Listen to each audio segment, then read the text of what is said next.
ఒక ఊరిలో పాత గోదాంలో ఓ కోడిపిట్ట ఉండేది.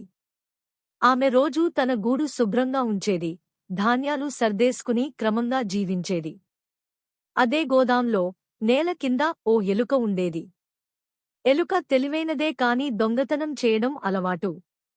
ఒకరోజు ఎలుక వచ్చి అడిగింది, అయ్యో, నువ్వు ఎందుకు అంత కష్టపడుతావ్?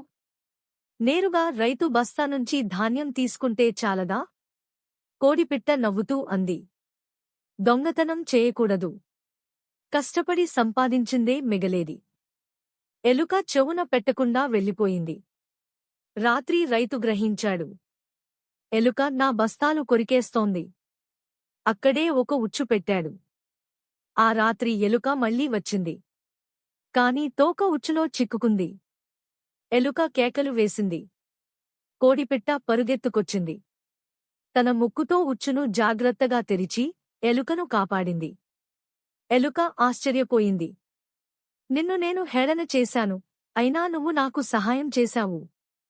కోడిపిట్ట ముద్దుగా నవ్వి అంది, మనసు మంచిగా ఉంటే చెడ్డవాళ్లకైనా మంచి చేయాలి. అప్పటినుంచి ఎలుక మారిపోయింది. దొంగతనం మానేసి నిజాయితీగా ఉండడం నేర్చుకుంది.